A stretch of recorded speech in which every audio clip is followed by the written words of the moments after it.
Halo Flickers, welcome to Sneak Flicks. Dengan bangga kami mempersembahkan kepada kalian lanjutan ulasan series berjudul The Blacklist season kedua. Disclaimer, bagi kalian yang baru mengikuti series The Blacklist, saya sarankan untuk menonton dari episode 1 terlebih dahulu dan playlist ada di card pojok kanan atas. So, without any further ado, let's get into it. Scene dibuka oleh dua orang pria yang terlihat sedang mencoba untuk membobol sebuah pagar. Setelah dirasa berhasil, mereka lantas langsung memasuki kawasan terlarang tersebut yang ternyata adalah sebuah pemakaman. Setelah berhasil mengincar salah satu makam, mereka lantas langsung menggali untuk membongkar makam tersebut. Tetapi penjaga makam tiba-tiba saja datang dan meminta mereka untuk menghentikan galian tersebut. Sebenarnya ia mencoba untuk membunuh penjaga makam itu, namun penjaga makam ternyata berhasil melawan. Meskipun begitu, nyatanya dari segi jumlah ia masih tak kuat untuk melawan kedua pria itu. Akhirnya mereka berdua berhasil mengambil dan mencuri jasad dari seorang wanita bernama Marjorie Lynn. Berusia 24 tahun, belum menikah dan masih menyelesaikan sarjananya. Pria itu langsung menjual jasa tersebut seharga $37.000 kepada kliennya yang bernama Mr. Liao. Setelah beberapa permintaan seperti tak ada penyakit lain selain serangan jantung yang membuatnya tewas atau serangan seksual, Mr. Liao menyepakati kesepakatan di antara mereka berdua. Dan inilah Kwon Zhang, blacklister nomor 87 yang terdaftar dalam daftar hitam milik Reddington. Lalu Shin bergerak kepada Kin yang saat itu sedang bersama Tom untuk membahas siapa yang ternyata wanita di dalam foto yang berada di apartemen milik Reddington. Setelah Kin mencoba untuk mengeksplorasinya, ia masih belum bisa mengetahui identitas dari wanita tersebut. Yang pasti, Kin mempercayai jika anak kecil yang berada di foto tersebut adalah dirinya dan wanita yang menggendongnya adalah ibu kandungnya. Tom langsung berasumsi berarti Reddington adalah ayah kandung dari Kin. Kin menolaknya. Ia memberitahu jika ayahnya telah tewas saat dirinya berusia 4 tahun. Saat Tom sedang memandangi foto itu, ia melihat sebuah cincin percis dengan apa yang dikenakan oleh Berlin. Ia memberitahu jika cincin tersebut seperti tanda dari inspeksi Rusia. Sementara itu, Reddington pada akhirnya berhasil bertemu dengan Leonardo Cole setelah dirinya dinyatakan sehat atas insiden penembakan tersebut. Cole memberitahu kepada Reddington bahwa ia telah mengkonfigurasi sebuah program pengenalan karakter optik untuk membuat hardcopy data dari Fulcrum. Reddington menjelaskan jika data itu berusia lebih dari 25 tahun, pasti banyak dari file tersebut yang telah kadaluarsa. Kini mereka harus segera bertindak lebih cepat sebelum apa yang direktur rencanakan akan segera terjadi. Setelah Reddington kehilangan orang kepercayaannya yaitu Roger Hobbs, rasanya mereka harus segera menemukan keberadaan dari Kenneth Jasper. Karena ia adalah orang terdekat dari direktur yang pasti telah mengetahui semua rencana yang ia rancang. Sebenarnya Reddington telah mengancam akan memotong lidahnya dan mengancam akan membunuhnya. Tapi ia rasa Jasper belum terlalu takut tentang ancaman tersebut. Setelah pertemuannya dengan Cole, Reddington yang hendak pulang ternyata didatangi oleh agen Kin. Lantas ia menyuruh Kin untuk membuka sebuah surat yang telah ia persiapkan. Di sana terdapat sebuah dokumen identifikasi untuk Lian Ma, akte kelahiran palsu, paspor palsu, dan sertifikat kematian. Reddington menjelaskan bahwa semua itu diperlukan untuk meyakinkan Departemen Luar Negeri Amerika bahwa Lian Ma berkebangsaan Cina yang meninggal saat mengunjungi Amerika Serikat. Dan untuk mengatur mayatnya kembali ke tanah airnya, Kin bertanya siapa yang akan mengirimkan mayat orang Cina fiktif ke Cina. Reddington menjawab, sebuah penyelundup yang lumayan pintar. Apabila Lian Ma palsu, maka mayat yang akan mereka kirimkan ke luar negeri adalah seorang wanita bernama Marjorie Lynn. berusia 24 tahun dan dimakamkan pada Senin sore. 10 jam kemudian setelah dimakamkan, mayatnya dicuri di tengah malam oleh perampok makam. Lantas Keane kembali bertanya apa hubungan kasus ini dengan Reddington. Ia menjawab bahwa penyelundupan ini memiliki bisnis dengan organisasi kabal. Festival bom Taiwan pada tahun 2011. 32 orang tewas, 9 mengalami luka-luka. IED yang melakukan konvoi menuju ke konsulat China di Jakarta tahun lalu, 17 orang lainnya tewas. Kedua kejadian itu direkayasa oleh kabal. Dan penyelundup yang sama ini menggunakan angkutan untuk membawa peledak ke tujuan akhir mereka. Meskipun semua ini berhubungan dengan Fulcrum, direktur takkan peduli lagi apabila Keane telah memilikinya. Karena kini, secara tidak langsung Keane telah mengekspos dirinya sendiri menjadi musuh kuat bagi direktur yang mungkin saja akan merencanakan pembunuhan terhadapnya. Setelah mendapat semua informasi itu, Keane langsung membawanya ke meja lokasi hitam. Mereka telah mendapat data dari negara terhadap semua warga negara asing yang meninggal di Amerika dan dipulangkan kembali ke negara asal mereka. Dari jumlah tersebut, 7 khususnya sangat menonjol, terlebih pada 7 wanita Asia yang terutama berkewarganegaraan China berhasil dicuri. Salah satunya adalah Marjorie Lin atau Lien Ma. Mereka semua dikirim kembali ke berbagai kota di China. Berdasarkan pengamatan terhadap Marjorie Lin, mereka berusaha menyelundupkan peledak di peti matinya. Di satu sisi, terlihat pria yang berhasil menculik Marjorie Lin telah mengganti giginya dengan sebuah gigi palsu yang telah ia persiapkan. Lalu Shin bergerak kepada Reddington yang saat itu sedang berolahraga. Dembe memberitahunya dengan berjalan kaki akan sangat baik untuk perkembangan kesehatannya. Ketika mereka sedang berjalan, Cole tiba-tiba menghampirinya untuk memberitahu bahwa Jasper telah menghilang. Ia membatalkan semua pertemuan dan kabur 4 hari yang lalu. Karena ingin bergerak cepat, Reddington langsung menyuruh Dembe untuk menelepon Alex dan Barton, memesankan mereka penerbangan ke Key West. Karena kapal Jasper akan berlabuh di Admiral Club Marina, dengan begitu Barton bisa mengawasi Jasper dari jauh, lalu ia bisa meledakkan tubuhnya. Dembe akan melakukan pembunuhan tersebut seperti sebuah kecelakaan. Ia juga telah merencanakan untuk menjatuhkan Frazier dari The Journal dan Brenda Short di Halford Capital. Dengan sesaat, konglomerat Jasper akan mulai mengalami pendarahan. Segera setelah berita kehilangan menyebar dan Reddington yakin dengan cara tersebut Jasper akan kembali muncul ke permukaan. Kemudian Shin bergerak kepada Cooper yang saat itu dihampiri oleh Connolly. Connolly ingin Cooper melakukan sesuatu untuknya, yaitu ia harus melakukan konferensi pers kepada salah satu awak media untuk memberitahu jika FBI dan kantor miliknya telah berhasil menyelesaikan kasus terhadap Reddington. Dengan kata lain, Cooper harus membuat sebuah pernyataan palsu yang dianggap oleh Connolly itu sendiri sangatlah mudah. Sementara di bawah kantornya, Aram telah berhasil menemukan peti mati Marjorie Lin yang dijadwalkan berada di penerbangan 241 ke Beijing.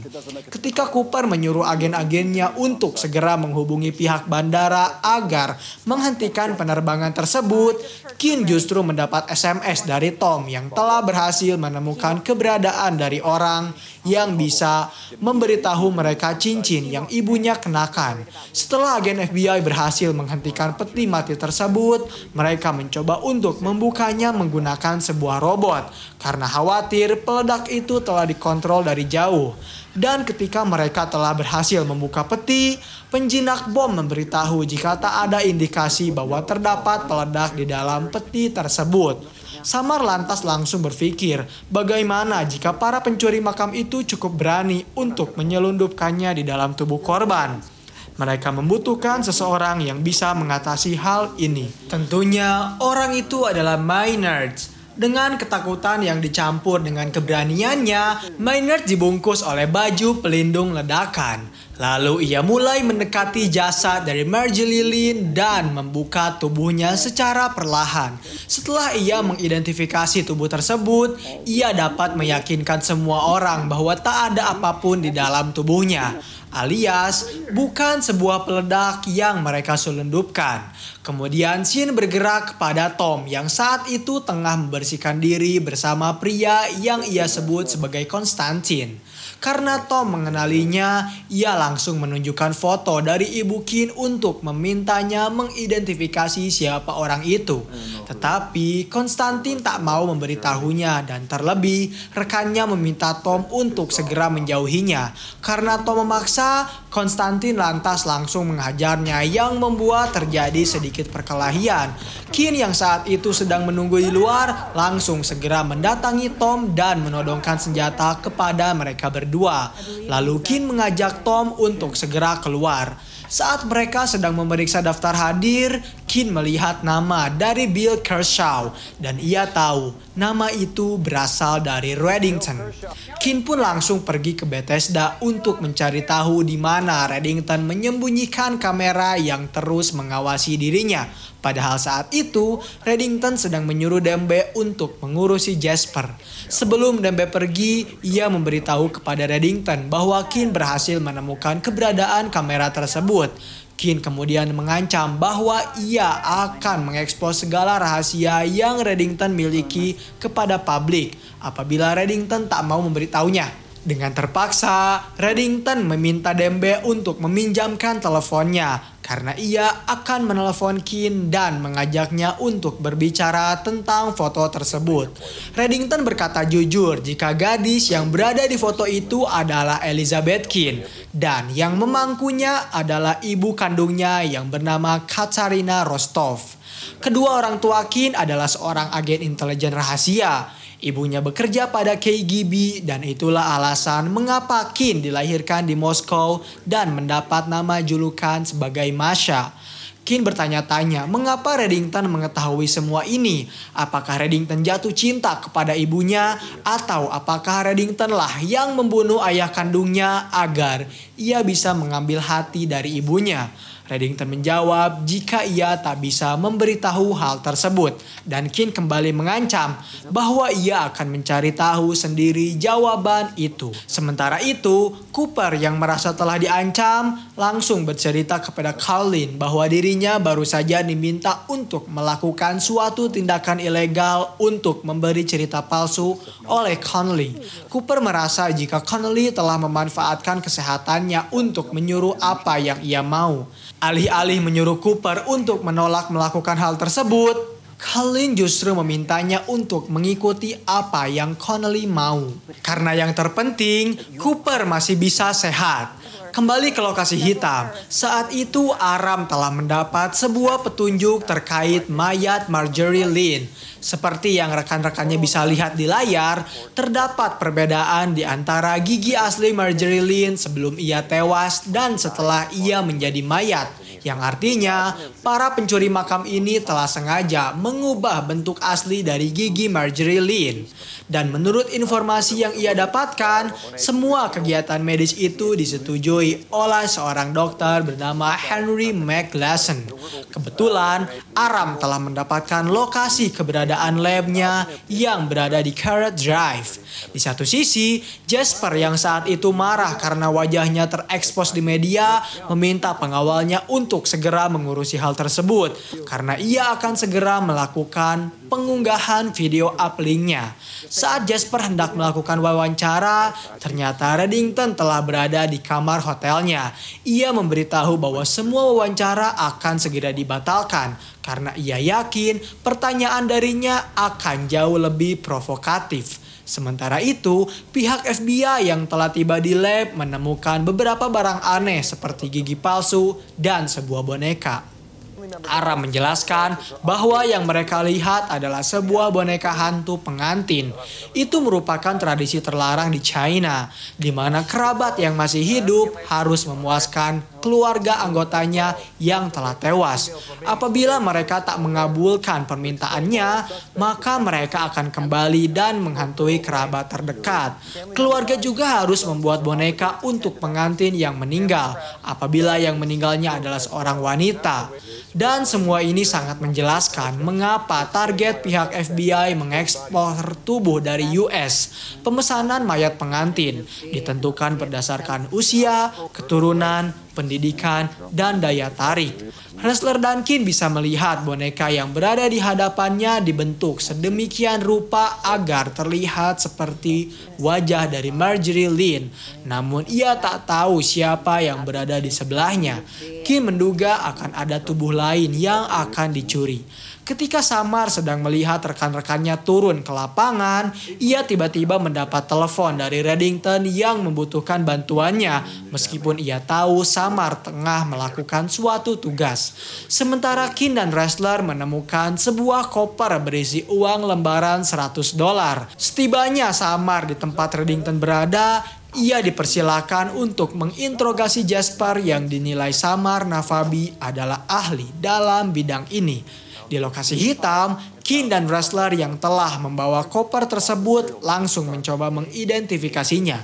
Dibantu oleh Aram, ia telah memeriksa bahwa nomor seri dari semua uang itu bertuliskan A888. Tak ada satupun dari mereka termasuk dari nomor 4. Menurut kepercayaan Cina, nomor 4 adalah suatu nomor sial karena pengucapannya sama dengan pengucapan kematian di sana. Aram menduga jika ini semua adalah catatan kemakmuran yang dimana setiap dolarnya bernilai sekitar $5 dan hanya ada satu tepat di mana mereka bisa membeli seluruh mata uang dengan detail yang telah disesuaikan. Tersangka membeli catatan kemakmuran dari Departemen Keuangan Amerika. Apabila mereka bisa melacak transaksi tersebut, kemungkinan besar mereka akan mendapatkan ID dari klien berikutnya. Namun semua itu tak perlu dilakukan karena Aram telah menyelesaikan semuanya. Terdapat satu nama yaitu Mr. dan Miss Chao Xiang Han yang meratapi kehilangan anak satu-satunya yang bernama Jin, pewaris utama dari kerajaan teknologi Han yang dinilai bernilai miliaran. Kabarnya, Jin melakukan bunuh diri setelah ia ditinggalkan di altar oleh tunangannya yang bernama Anbai. Setelah kasus tersebut, Anbai pindah ke DC untuk tinggal bersama ayahnya dan kini ia bekerja di kedutaan. Karena Anbai adalah target selanjutnya, mereka harus segera mencari keberadaannya. Kembali kepada Samar yang saat itu tengah menyuntikkan zat yang bisa membuat syaraf gigi Jasper kesakitan. Reddington memberitahunya jika ia akan mencabut satu persatu gigi dari Jasper apabila ia tak mau memberitahu jenis acara massal atau rencana apa yang telah direktur rencanakan. Jasper menjawab jika ia tak tahu hal itu dikarenakan ia tak dilibatkan dalam pemilihan utama. Suatu kebohongan bodoh yang Reddington telah ketahui tentang hal itu. Dulu, Reddington telah menawarkan suatu kesempatan emas untuk memperbaiki posisi Jasper di Kabal. Tetapi Jasper menolaknya dan justru tetap setia kepada direktur. Jasper menjelaskan Reddington tak tahu apa-apa tentang kesetiaannya. Karena dirasa terlalu membuang waktu banyak, Reddington berpamitan dan meminta Samar untuk melakukan tugasnya. Alih-alih melakukan tugasnya untuk mencabut seluruh gigi dari Jasper setelah Reddington pergi, Samar justru meminta Jasper untuk tetap tenang karena ia akan membawanya kabur. Direktur telah mengirimkannya untuk menyelamatkan Jasper. Akhirnya mereka berdua berhasil kabur setelah Samar membawanya menggunakan mobil. Di tengah perjalanan, Jasper merasa sangat amat lega. Ia yakin bahwa ada orang dalam yang berada di lingkungan sekitar Reddington. Namun ia tak menyangka jika itu adalah agen Samar Navabi. Samar memberitahu bahwa ia telah menunggu selama 9 bulan untuk mendapatkan kepercayaan dari Reddington dan dari pihak FBI. Sekarang Reddington tahu bahwa direktur telah memajukan rencana awalnya. Jasper yang saat itu telah lega menjelaskan bahwa ia memang tak memiliki wewenang untuk hal itu, tetapi ia tahu tentang sebuah instalasi pertahanan. Ketika Jasper merasa Samar akan membawanya kepada direktur, ia tiba-tiba terdiam ketika ternyata Samar membawanya kembali ke tempat di mana ia disekap. Reddington menyambut kembali Jasper dengan memberitahu bahwa ia telah melewati tes yang dilakukan oleh agen Samar Navabi. Lalu scene bergerak kepada Anbai yang saat itu telah mendapat telepon dari Aram. Ia memberitahu jika dirinya baru saja mendapat informasi tentang indikasi Anbai sedang dalam bahaya. Ia telah mengirimkan petugas ke sana dan meminta Anbai untuk segera mencari tempat teraman di rumahnya. Saat Anbai hendak mencari tempat amannya, Kuanzang tiba-tiba berada di belakangnya dan langsung menyekapnya. Saat itu sebenarnya pihak kepolisian telah mencoba untuk mendobrak pintu rumah milik Anbai. Namun tiba-tiba saja sebuah mobil dari bagasi muncul dan menabrak salah satu petugas. Beruntung mobil itu berhasil dihentikan saat wrestler datang dan langsung menabraknya. Kuanzang pun akhirnya secara resmi tertangkap dan ditahan. Saat ia diinterogasi, Zhang memberitahu bahwa orang Amerika takkan pernah mengerti dengan budaya China yang satu ini. Ia menceritakan jika kakaknya tewas saat usia 27 tahun, sementara adiknya belum menikah. Dan bertahun-tahun ia menghantui keluarganya dari dalam kubur. Ayahnya bekerja di pabrik yang sama selama 32 tahun. Dan pabrik tersebut ditutup 4 bulan setelah kematian kakaknya. Nasib buruk yang diikuti itu tak berhenti sampai di situ. Rumah keluarga mereka hancur dalam kebakaran, membunuh ayah dan ibunya. Zhang duduk dengan ibunya di rumah sakit di hari ia meninggal. Sebelumnya, ia melihat ketakutan di mata ibunya. Sebelum ibunya meninggal, ia memberitahu Zhang bahwa kutukan ini tak akan pernah berhenti sampai Zhang menenangkan kakaknya. Sehingga pada malam itu Zhang memutuskan untuk menculik sebuah tubuh dari seorang wanita muda di desa tempat ia tinggal. Ia lalu menguburkannya di samping kuburan kakaknya. Dan sejak hari itu, nasib buruk telah menghilang. Sama seperti saudaranya yang menghantui dirinya, sekarang Jin Han pun menghantui kedua orang tuanya. Dan karena kini ia tak tenang. Sekarang ia akan membawa nasib buruk kepada para agen yang telah menghentikannya. Samar menjelaskan dengan keterampilannya sebagai penyelundup internasional telah membuat Zhang menjadi cukup berharga untuk sebuah organisasi yang disebut sebagai Kabal. Zhang mungkin tak tahu namanya, tetapi ia mungkin tahu siapa yang menyewanya untuk mendapatkan senjata yang digunakan dalam festival bom Taiwan. Akan ada serangan di wilayah Amerika pekan depan dan Zhang dikontrak untuk membawa barang ke negara tersebut. Sesuatu yang pihak FBI percayai akan berperan dalam serangan itu. Kini mereka membutuhkan apa itu dan kapan barang tersebut datang. Zhang hanya tersenyum. Ia menjelaskan bahwa dirinya dikontrak bukan untuk membawanya, melainkan ia dikontrak untuk mengatur pengiriman. Dan itu bukanlah suatu barang, melainkan seorang agen yang dipanggil sebagai Kara Kurtz. Masalahnya, Kara Kurtz tak tiba di minggu depan, karena kini ia telah tiba di sini hari ini juga. Zhang memberitahu bahwa nasib buruk baru saja mendatangi agen Qin. Lalu scene bergerak kepada Cooper yang menyatakan secara jelas bahwa ia takkan mau melakukan permintaan yang Connolly berikan kepadanya. Connolly paham dengan situasi itu.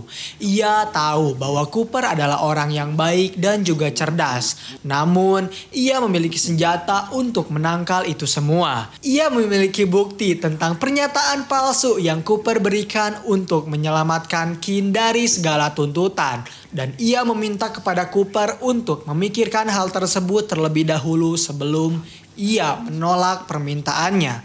Sementara itu, direktur baru saja mendapat sebuah paket A yang telah diperiksa oleh keamanan.